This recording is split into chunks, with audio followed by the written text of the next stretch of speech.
Hello, I'm Paul Beckwith.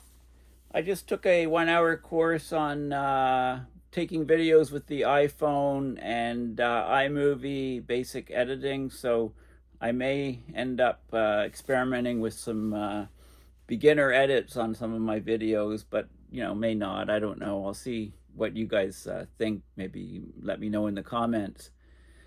And the sound quality is way better than it used to be, and the video quality is also better with my new iPhone. So I want to thank everybody for donations to help me purchase a new laptop and a new iPhone for this channel. And also, I'm heading to in about 8 days or so. I head to Baku, Azerbaijan, to the COP29 climate conference. In this video, I want to talk about plants and trees specifically. So there's a paper here which I'll discuss on the terrestrial photosynthesis, how much carbon that absorbs. But first I want to talk a little bit about trees. Now, I attended the Ottawa Writers' Festival, and there was a new book by Diana Beresford. What's Beresford? There's another hyphen in her name. And I'll talk about trees. I mean, I call her the tree lady. I'll talk about the importance of trees for our planet, for our climate. I mean, most of us sort of have a feeling that, trees are vital for our system, and they actually are probably more vital than even we're aware of. So just yesterday in the news, this came out. More than a third of all tree species are at risk of extinction. There was a global assessment, a report coming out, and like I said, all these reports are coming out just before the Baku climate conference. So this is a forest declaration, assessment, forests under fire, tracking progress on 2030 forest goals. So that's the 67-page report I'll summarize in this video. So let's first of all, the article. So more than a third of all tree species, actually 38%, worldwide face extinction. This, of course, threatens ecosystems, plants, animals, and economies around the world. So this report was just dropped a couple days ago. In all, 38% of trees are at risk. This is according to the International Union for the Conservation of Nature. It's a global assessment. The trees face threats from climate change, from deforestation, from invasive species, from pests and disease, and it's occurring in almost every single country in the world. Trees account for more than 25% of the species on the IUCN, International Union for the Conservation of Nature, on their red list. The number of threatened trees is now more than double the number of threatened birds, mammals, reptiles, and amphibians. So trees are being hit the hardest. It's not just from climate change, right? It's from deforestation, clearing land for agriculture mostly, also for mining and for other industrial processes. The loss of trees is a threat to thousands of plants, fungi, and animals. Trees are considered a defining component of many ecosystems, although their role through their role in carbon cycles, water cycles, nutrient cycles, the formation of soils, and regulation of climate. According to the USDA, Department of Agricultural Forest Service, 100 trees can remove 54 tons of carbon dioxide and 430 pounds of other air pollutants a year. Trees underpin the survival of so many species, including many found on the IUCN Red List. Thriving, naturally diverse forests are essential in mitigating both climate change and biodiversity loss. And this actually report came out there's a conference on biodiversity occurring this week, a UN conference. So lots of stuff on biodiversity, and thus this article this week. So The growing number of threatened tree species included on the red list are very troubling. Without biodiverse ecosystems that include healthy and diverse tree populations, the world will face an even greater climate threat than the one we're already facing. So trees mitigate a lot of the climate change that we've been facing. With less trees, you reduce this mitigation ability. Also, people are very economically dependent on trees.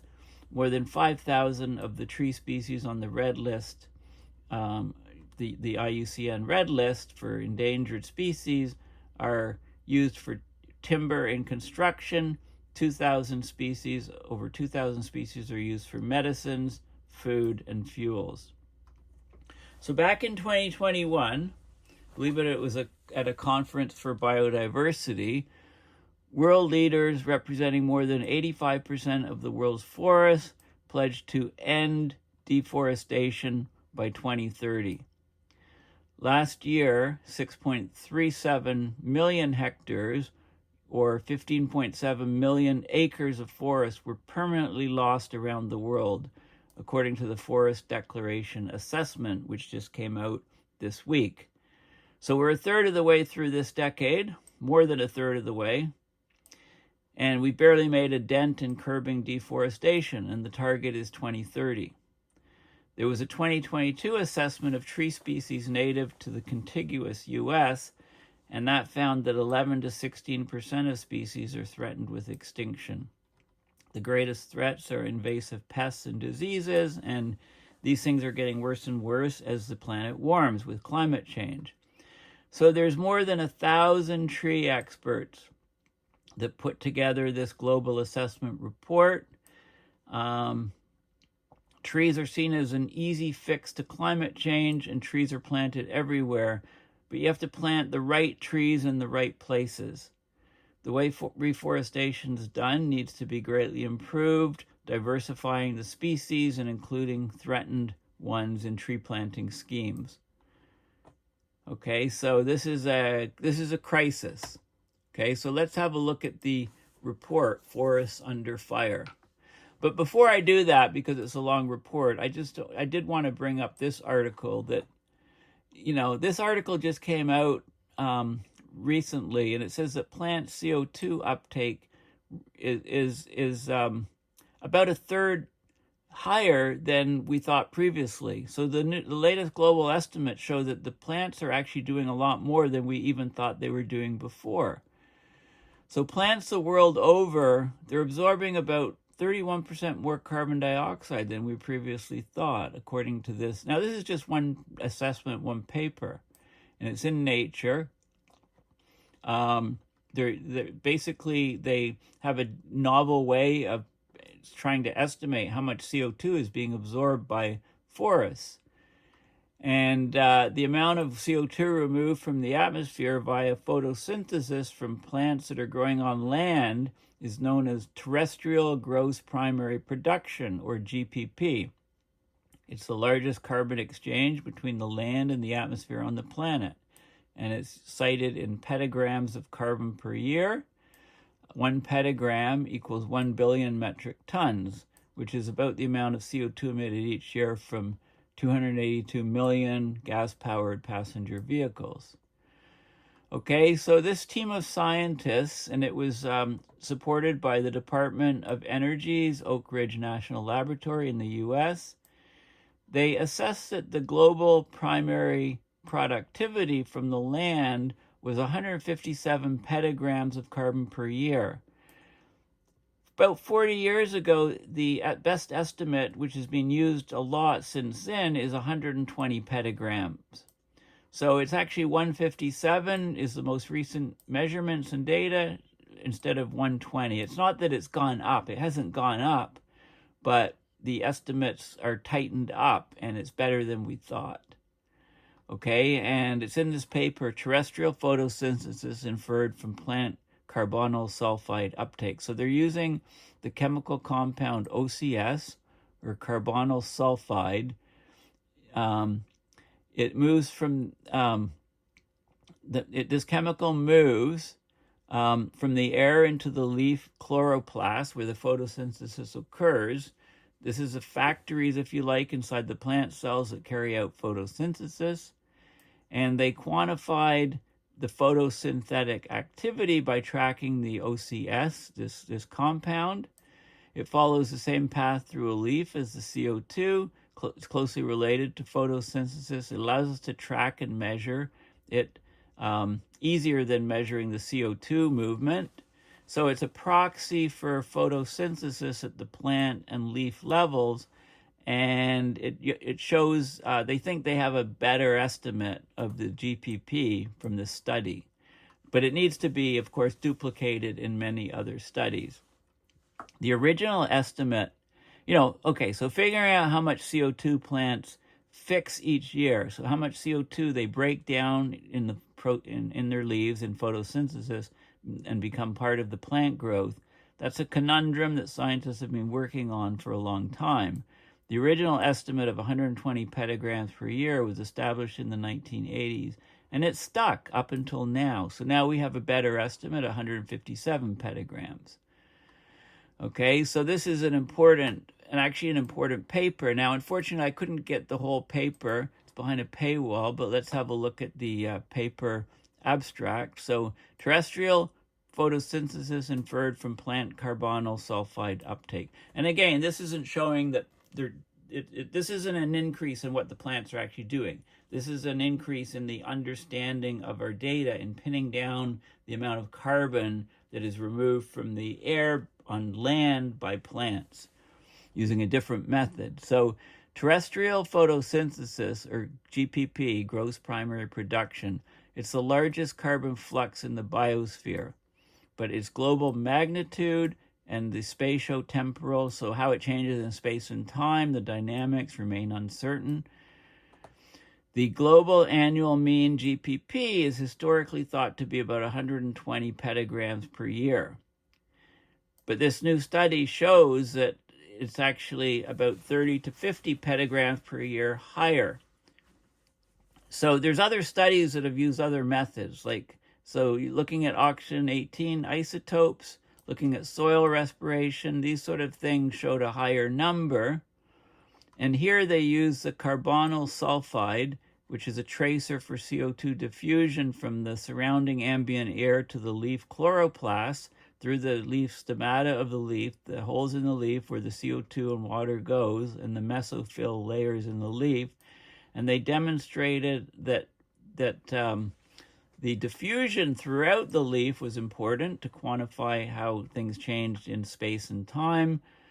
And from the estimate of the carbonyl sulfide uptake by plants, they inferred in this new work a global contemporary GPP of 157 plus or minus 8.5. So fairly small error bars, petagrams of carbon per year. That's consistent with the estimates from the oxygen isotopes, and also from that gives a number of 150 to 175. So 157 is right in that range. And soil respiration gives a number of 149 plus 29 minus 23. So we're right in spot in the center of these estimates. So we have a lower error bars with this new technique. It's only plus or minus 8.5. The global GPP is higher than satellite optical observation estimates, which are 120 to 140 petagrams of carbon per year, and those are generally used in Earth system model benchmarking. The difference is mostly in the pan around the tropical rainforest, is corroborated by ground measurements. Okay, so this is an advance in our knowledge on how much carbon is being captured on land. Okay, so it's very, very important. Paper relates directly to the loss of these trees. So trees are even more important and doing more work than we thought, basically. Okay, so let's have a quick look at forests under fire, the Forest Declaration Assessment Report that was just released a couple days ago. Okay, so forests under fire, tracking progress to 2030. Okay, so it talks about, the pledges are to eliminate deforestation by 2030. So are we on track? Basic short answer, no. So this article looks at the global deforestation at regional and country levels in the tropics. Is the world on track to eliminate forest degradation? Because it's not just the loss of forest from deforestation, it's degradation of forests by wildfires, by pests, by diseases, by warming temperatures, etc. So it's a mix of trees within the forest, right? If you lose your biodiversity of types of trees, then you're degrading the forest. It's more susceptible to shocks. So it talks about degradation in tropical moist forests, the loss of forest integrity. When we clear cut certain areas, we isolate other areas of forest. They can't migrate as temperatures warm. Conversion of temperate and boreal forests to other things. It has a separate chapter on loss of tree cover of forest due to fires.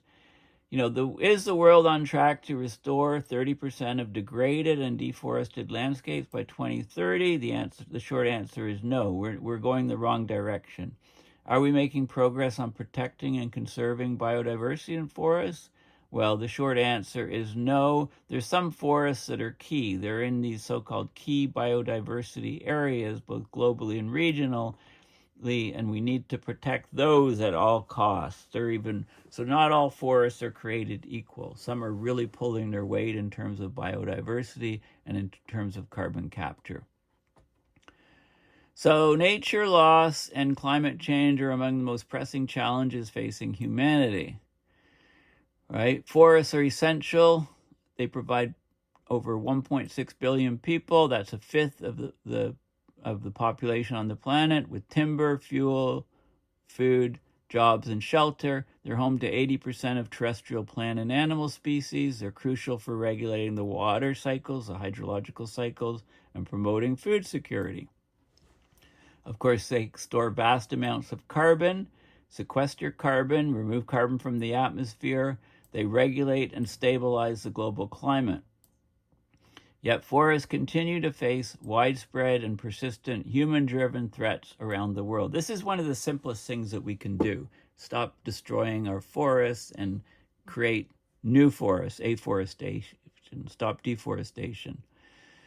And also improving the quality of existing forests by having biodiversity of trees and also of animals within the forest that are in intricate webs of life in these systems of life within the forest. Okay, we're also we're degrading, we're cutting down forests, clear cutting forests. We're degrading existing forests. We're fragmenting forests, separating them into little patches, which makes them subjective to complete collapse. We've also got human-induced or human-exacerbated forest destruction and wildfires, right? So over half of the global gross domestic product each year, 44 trillion US, is estimated as being moderately or highly dependent on nature and its services. Now, once we degrade or deforest regions, some forests may recover by way of forest restoration and natural regrowth over time, but other forests cannot recover at all. Okay, and we can pass these tipping points for forests when we get massive species extinctions and other irreversible impacts. If the climate changes underneath the forest and the forest is destroyed, then we'll get a grassland or savanna growing instead, not a forest. Right? So we can't assume when a forest burns down that another forest will grow where the first one burned down. International forest pledges set ambitious goals of halting and reversing forest loss and degradation by 2030.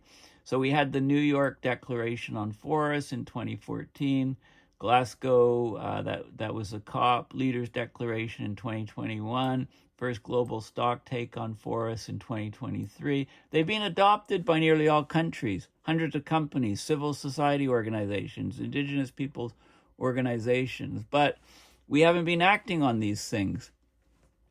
The endorsers and signatories of these commitments are not making good on their promises to protect, conserve, and restore forests. Right? It's going the wrong way. Nobody's on track. We're all off track towards these 2030 forest goals. Okay, there's a sobering trajectory shown in this report of ongoing or increasing global deforestation and degradation. This is all on 2023, this report. Okay, so we're just not delivering. We're about 1/3 of the way through the decade. Collectively, we've barely made a dent in curbing deforestation. In 2023, 6.37 million hectares of forest were permanently lost around the world. In order to be on track for 2030 targets, we'd have to have that number no greater than 4.4. So we're nowhere close. Okay, gross emissions from deforestation resulting from permanent tree loss cover, excluding tree loss cover due to fires, totaled 3.8 billion metric tons of CO2 equivalent. So we're destroying the forest and we're destroying the sink to capture carbon. We've got deforestation in the tropics, which is far too high. The extent of progress to eliminate deforestation in the world's temperate, so mid-latitude and boreal northern regions varied in 2023, but we're off track. Okay, the worst level of deforestation was in temperate Latin America. Okay, outside the tropics in temperate Latin America, it was off track by 92%. We're off track in North America by 20%. Temperate Africa had a 6-fold increase in deforestation from the baseline level. So we're heading completely in the wrong direction. Okay, we're nowhere near our targets. The total area of forests affected by forest degradation is immense. So globally, 66.2 million hectares of forest fell to a lower ecological integrity class in 2022. That's 10 times the area that's deforested. So we're deforesting about 10% of this, but 10 times more area than the deforestation is degradation of forests. That's a reduction of the carbon sink in these vast areas. And that's causes loss of biodiversity, et cetera. And this is caused by, clear cutting, by fragmenting forests, all these other things. The forest still stands, but it's highly degraded. The mix of trees is much less. So this is a huge problem. I mean, degradation of a forest is sort of one of the precursor often to the total clear cutting and destruction of the forest.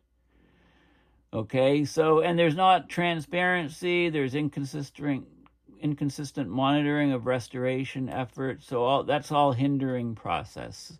So we're just, politicians are basically talking, with basically smoke screens out of their asses, basically. It's just the action doesn't meet the words, it goes in the complete opposite direction. We're getting an increase in the frequency and intensity of forest fires across all regions and forest types. From 2001 to 2023, more than 138 million hectares of tree cover were burned. Nearly about 1/3 of the area lost to fires since 2001 was burned in just the last 4 years. So it's accelerating. And that's released about 13 billion metric tons of carbon CO2 equivalent, right? So we're getting a different regime for fires. The altered fire regimes are anthropogenic. They're human-made disasters. It's not natural phenomena. In 2023, over 1.4 million hectares of forests were lost within these so-called forested key biodiversity areas. The key biodiversity areas are basically special magical areas where there's huge amounts of biodiversity, and we lose those, we lose massive amounts of biodiversity. Right? So this is the worst forest to lose. The conversion of natural ecosystems extends beyond forests. So there's large grasslands conversion fronts existing on the American continent on the edge of forests. North American Great Plains has nearly 13 million hectares of natural vegetation loss. Areas of South America, huge amounts of natural grassland loss. So the loss of grasslands, et cetera, is also tied to the loss of forests. You'd think that as forests are converting to savanna and grasslands quantities or areas would go up, but we're not seeing that happening yet.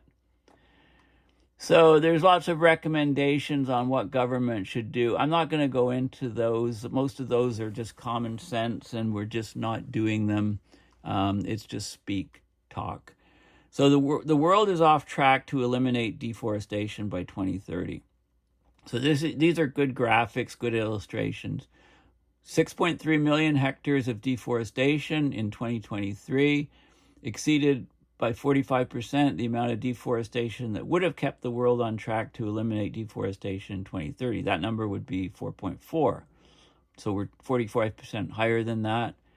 3.7 million hectares of humid tropical primary forest lost. So this is really productive forest and it's lost. And this is a breakdown of where the losses are. So most of it down here in South America, also in Indonesia, and in Africa is where the greatest losses are. 3.8 billion metric tons of CO2 equivalent in 2023 from loss of forest. That would make deforestation the fourth highest emitter if it was a country after China, the US, and India. These are the levels of deforestation.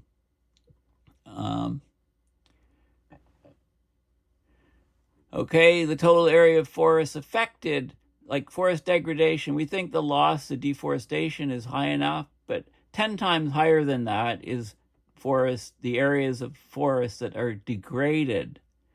Okay, they're falling to lower ecological integrity category. So when a forest is degraded, it can't support the same levels of life it had before. It doesn't have the same diversity of trees, of flora, plants, and also fauna, wildlife. So it's 10 times greater than the area that was deforested. It's twice the total area of the country of Germany, just to put it in perspective. 3.72 million hectares of tropical moist forests were degraded, and forests are becoming more fragmented. So 18% of tropical forests are now affected by so-called edge effects because they're degraded. The areas around the forests are all degraded. So this really makes the ecosystems less resilient. The frequency and intensity of forest fires are escalating. Over 138 million hectares of tree cover were burned between 2001 and 2023. 30% of that area was lost to fire since 30% of the area lost to fire since 2001 were burned in just the last 4 years. Okay, so you can see how wildfires are getting worse and worse. Protecting secondary forests is crucial, right? So there's, when we regrow forests, we need to protect those, and that's not happening. Forest extraordinary biodiversity is facing a crisis. Over 1.4 million hectares of forest were lost within forested key biodiversity areas, these KBAs. Maintaining KBAs is essential for meeting global biodiversity and forest goals. So this is the worst forest to lose because it's the most prolific and productive in terms of biodiversity. Okay, so this report basically comes out every year, and it tracks degradation of forests. Is the world on track to eliminate deforestation by 2030? No, we're going in the opposite direction. So it shows global deforestation from 2015 to 2023. The target was missed by 45%. That's where that 6.37 number comes in right here. Okay, so it's actually getting worse. This is the amount of greenhouse gases that are not captured. So essentially, it's treated as emissions. You destroy forests, it's treated as emissions, and 57% of global deforestation it's for agriculture. Mining is adding pressure to the forest, especially mines that cover a lot of area on the ground. This is drivers of deforestation, so commodity-driven, shifting agriculture, urbanization, and so on. Okay, so the reasons for deforestation. Then it goes into regional and country-level deforestation. So it looks at the tropics, tropical Africa, tropical Asia, tropical Oceania, and the forest losses. It goes into all of the details and all of the statistics. And then these losses, from these different regions are put in terms of an emissions amount. Okay, so we're destroying the sinks. It's like we're shooting ourselves in the foot. We've been doing this for years, and we're aiming higher and higher. We're aiming to the reproductive organs right now. We're basically killing our future by basically shooting ourselves in the reproductive organs. You know, not in. You can't use the analogy of shooting ourselves in the foot anymore. In 2023, 9 of the 10 countries with the greatest absolute areas of deforestation were off track toward eliminating deforestation by 2030. Only one country, Paraguay, met its country-level assessment-defined deforestation target. So politicians set these goals and then they just totally ignore them, and there's no accountability. Yeah, that's basically the gist of it. For forests, for climate change, for all these other things.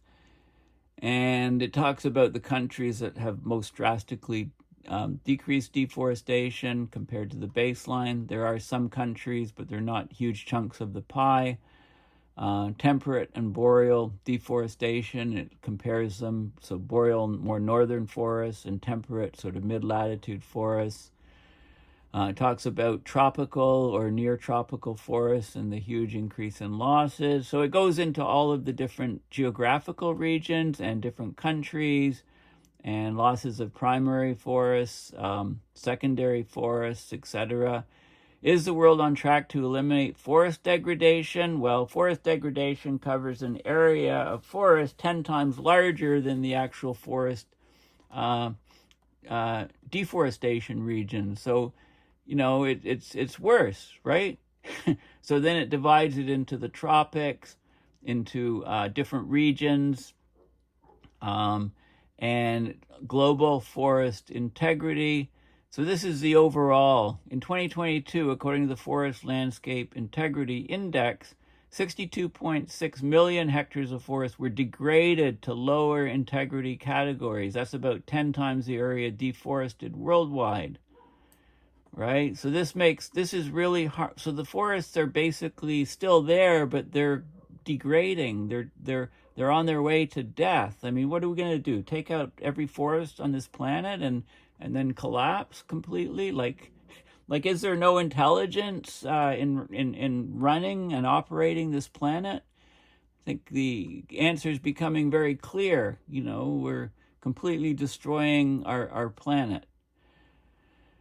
The degradation rates are then divided into different regions of the world, and the forest areas losing ecological integrity, the degradation are outlined. Conversion of temperate and boreal forests to grasslands is discussed. The state of tree cover loss due to fires is discussed. So here's tree cover loss due to fires, tropical, temperate regions, boreal regions, and the emissions that are resulting from these fires going up and up. Look at these sort of spikes upward, right?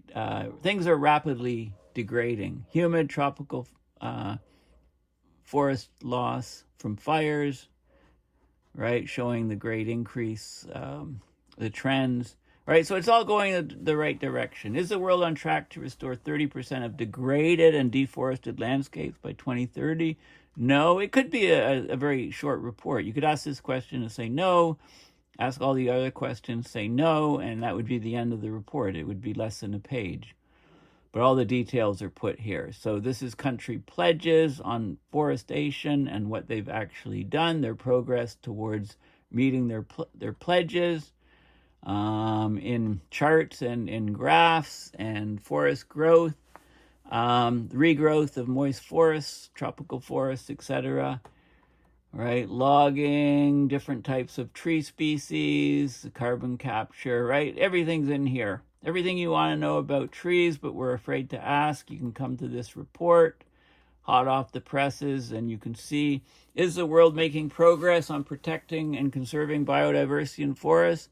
No, our planet's extraordinary biodiversity is facing an unprecedented crisis. Species are disappearing at rates faster than ever before. At least 1.2 million plant and animal species are currently at risk of extinction, with many projected to disappear by 2100. Okay, so it's all going the wrong way. It has the percentage of forested key biodiversity areas covered by protected areas, shown in different places, different regions and continents. And tree cover loss in forested key biodiversity areas. So these losses are the worst. In 2023, over 1.4 million hectares of tree cover were lost within the forested key biodiversity areas. So not all forests are created equal. Some are, of course, think of the Amazon rainforest. Some, of course, have tremendous biodiversity. They're key global biodiversity hotspots. When we lose them, then we get a crash of biodiversity. We lose many, many species across the planet, never again to see them. Right? Do we really want to continue to do this to our planet? All the data's here. You can't turn your head away and look the other way. If you do, you'll wake up to a world one day with, just a few species, with all the rest being gone, basically. I mean, that's the bottom line. There's stuff on boreal forest key areas, tropical forest key areas, temperate forest, right? These key biological areas are not just in the Amazon, in the tropics. They're also in temperate regions, which are mid-latitudes. They're also in the far north, in the boreal forest. So there's the recommendations from the report. You can have a look at those.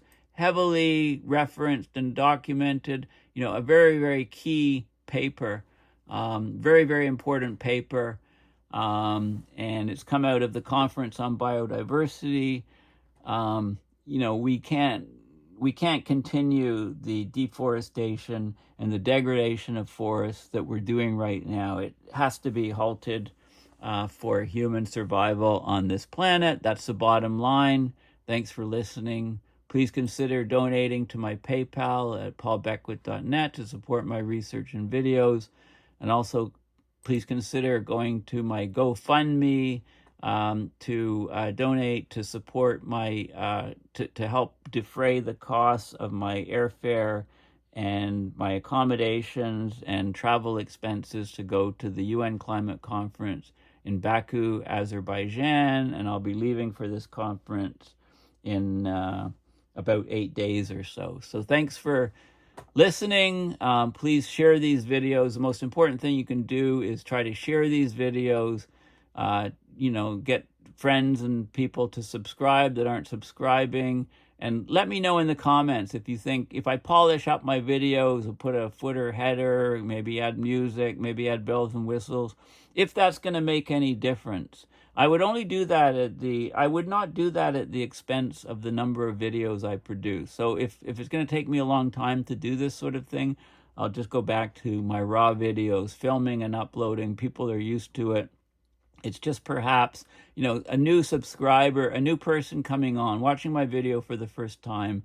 They might see the jaggedness and they don't have the music and the camera angles and the professional editing, so that might turn them off. But I think if they get through watching 1 or 2 or 3 of my videos, then they subscribe because they realize that, the people have told me that the content is pretty good and they can't get it elsewhere on the web anywhere. So anyway, thank you if you are a subscriber, and please consider, donating. I want to thank each and every one of my subscribers, and also each and every one of the people that are able to donate to support my channel and keep me going.